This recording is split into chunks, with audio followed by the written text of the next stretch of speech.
कन्या राशि वालों, नवरात्रि में कन्या पूजन में कन्याओं को दे दें ये एक चीज, माता रानी का मिलेगा आशीर्वाद। जय माता दी। नमस्कार दोस्तों, करीब 300 वर्षों बाद अष्टमी और नवमी पर बेहद दिव्य, दुर्लभ और अद्भुत शुभ संयोग बन रहा है। दोस्तों, इस बार की नवरात्रि का ये महापर्व बहुत ही शुभ और मंगलकारी माना जा रहा है। क्यों? कि इस बार माँ दुर्गा का पृथ्वी लोक पर आगमन पालकी में हुआ है। तो ऐसे में दोस्तों, यदि आप इस नवरात्रि में चुपचाप किसी भी छोटी कन्या को ये एक चीज दे देते हैं तो आपके सभी दुख तकलीफों का तुरंत ही नाश हो जाएगा और आपका घर धन धान्य से भर जाएगा और आपकी कैसी भी मनोकामना होगी वो तुरंत ही पूरी हो जाएगी। और दोस्तों, इस एकमात्र उपाय को करने से आपके घर की नकारात्मकता दूर हो जाती है और माँ दुर्गा आपके घर में वास करने आती है और आपका घर धन धान्य से भर देती है। आखिर कौन सी है वो चीज जो आपको किसी भी छोटी कन्या को इस नवरात्रि कन्या पूजन में देनी है? आज हम आपको विस्तार से बताएंगे, इसलिए वीडियो को आखिर तक जरूर देखें। और दोस्तों, अगर आप भी अपने जीवन में माता रानी की कृपा पाना चाहते हैं तो इस वीडियो को लाइक करके कमेंट में जय माता दी लिखना न भूलें, साथ ही फॉलो जरूर करें। दोस्तों, इस बार चैत्र नवरात्रि का पर्व 28 मार्च को समाप्त होगा। ये पर्व माँ दुर्गा की पूजा उपासना का पर्व है। इस काल में ब्रह्मांड के सारे ग्रह एकत्रित होकर सक्रिय हो जाते हैं और इसका जो दुष्प्रभाव सभी जीवों पर पड़ता है उससे बचने के लिए नवरात्रि में माँ दुर्गा की पूजा की जाती है। माता रानी के 9 अलग अलग स्वरूपों का पूजन किया जाता है। दोस्तों, 26 मार्च को महाअष्टमी और 27 मार्च को महानवमी का पर्व मनाया जाएगा। शास्त्रों के अनुसार नवरात्रि के दिनों में माता रानी का पूजन करने से देवी भक्तों को अभय वरदान प्रदान करती हैं। सच्चे और एकाग्र भक्तों के कष्टों का निवारण शीघ्र करती है। माँ की उपासना से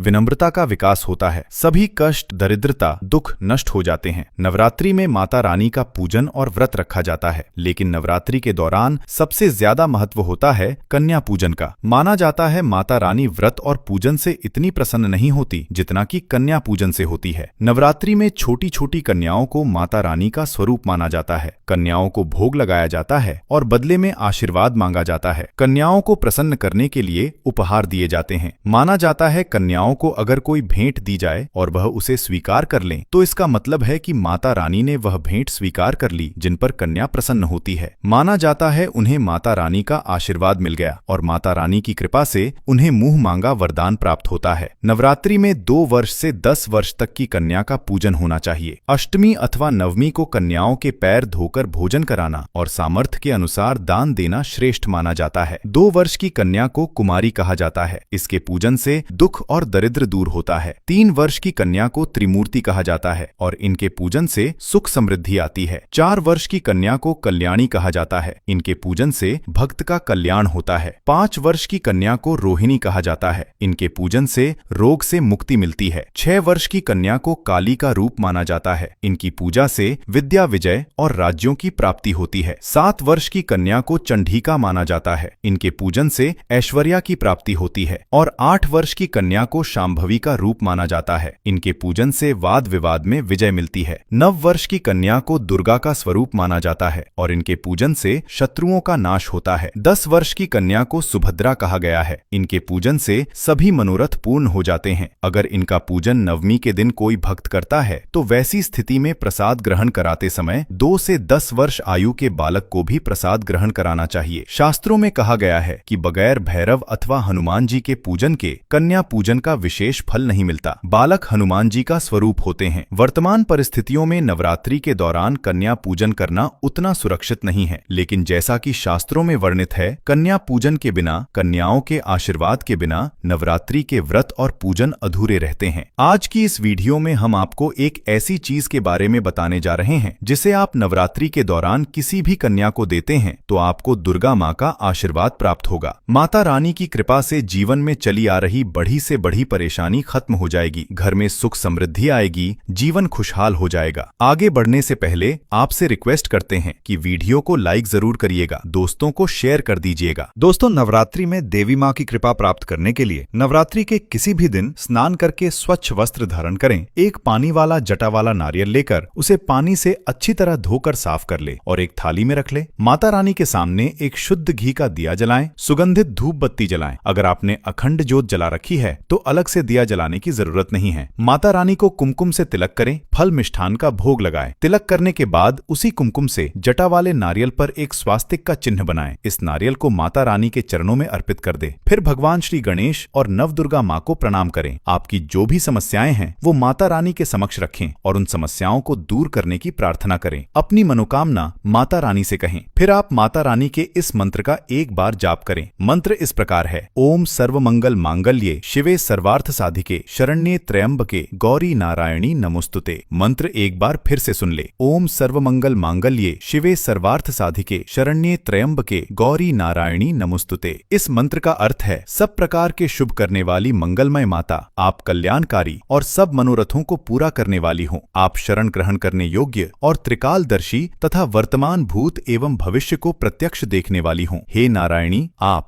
सब में व्याप्त हैं, आपको नमस्कार है। इस मंत्र का जाप करने के बाद आप माता रानी के इस मंत्र का 108 बार जाप करें। मंत्र है, ओम ऐं ह्रीं क्लीं चामुंडाय विच्चे। ओम ऐं ह्रीं क्लीं चामुंडाय विच्चे। यह माता रानी का नवर्ण मंत्र है। माँ दुर्गा दुखों का नाश करने वाली देवी हैं, इसलिए नवरात्रि में जब उनकी पूजा आस्था और श्रद्धा से की जाती है तो उनकी 9 शक्तियां जागृत होकर 9 ग्रहों को नियंत्रित कर देती हैं, जिससे जीवों का कोई अनिष्ट नहीं हो पाता। माँ दुर्गा की इन नव शक्तियों को जागृत करने के लिए माँ दुर्गा के नवरण मंत्र का जाप किया जाता है। नव का अर्थ 9 तथा अरण का अर्थ अक्षर होता है, अतः नवरण 9 अक्षरों वाला मंत्र है। नवरात्रि में माता रानी के सभी भक्तों को इस मंत्र का जाप अवश्य ही करना चाहिए। इस मंत्र का जाप करने से माता रानी की कृपा से सभी कष्टों से छुटकारा मिलता है। मंत्र का जाप करने के पश्चात अब आप नारियल को अपने हाथों में उठाएं, नारियल को अपने मस्तक से लगाएं और माता रानी से हाथ जोड़कर प्रार्थना करें कि हे माता रानी, इस कन्या को आपका रूप मानकर हम कन्या को यह नारियल अर्पित कर रहे हैं। आप कन्या रूप में हमारे द्वारा अर्पित किए हुए इस श्रीफल को स्वीकार करें। अब यह श्रीफल आप किसी कन्या को अर्पित करें। इस बात का ध्यान रखें कि यह नारियल आपको 10 वर्ष तक की कन्या को ही अर्पित करना है, क्योंकि 10 वर्ष तक के कन्या को ही माता रानी का स्वरूप माना जाता है। फिर कन्या के पैर छूकर उनसे आशीर्वाद अवश्य लें। माना जाता है, नवरात्रि में कन्या को श्रीफल देने से आपको आपके अच्छे कर्मों का फल अनंत गुना होकर वापस मिलता है। श्रीफल जो माँ लक्ष्मी को अति प्रिय है, इसे कन्या को देने से घर में सुख समृद्धि आती है। नवदुर्गा माँ की कृपा से बड़ी परेशानियां दूर हो जाती है, मनचाहा वरदान प्राप्त होता है। नवरात्रि में कन्या को श्रीफल देना सबसे ज्यादा शुभ माना जाता है। मान्यता है कि कन्याओं के द्वारा ग्रहण किया गया श्रीफल सीधे माता रानी द्वारा स्वीकार कर लिया जाता है। इससे घर में संपन्नता बढ़ती है और माँ लक्ष्मी की कृपा से घर में धन धान्य के भंडार भर जाते हैं। हो सके तो श्रीफल के साथ आप कन्या को कुछ रुपए भी अवश्य दें। नवरात्रि में कन्याओं को रुपए देना बहुत ही शुभ माना जाता है। ऐसा करने से माँ लक्ष्मी आप पर प्रसन्न होंगी और आपके भंडार भर देंगी। दोस्तों, नवरात्रि में आप ये कार्य किसी भी दिन कर सकते हैं, लेकिन उससे पहले स्नान आदि करके पूजन अवश्य ही करें। माता रानी का पूजन करने के पश्चात ही कन्या को यह भेंट अवश्य दे। पीरियड्स के दौरान महिलाएं यह कार्य न करें, क्योंकि यह भेंट आप कन्या को माता रानी का स्वरूप मानकर दे रहे हैं। नवरात्रि में व्रत और पूजन से भी ज्यादा महत्व कन्या पूजन रखता है, इसलिए नवरात्रि के दौरान भूलकर भी किसी भी कन्या का अपमान न करें। नवरात्रि के दौरान आपके घर आई कोई भी कन्या या फिर कोई भी जरूरतमंद व्यक्ति खाली हाथ न जा पाए। तो दोस्तों, आपको हमारी वीडियो कैसी लगी हमें कमेंट में जरूर बताइएगा। साथ ही वीडियो को लाइक करके चैनल को जरूर सब्सक्राइब कर लें। जय माता दी।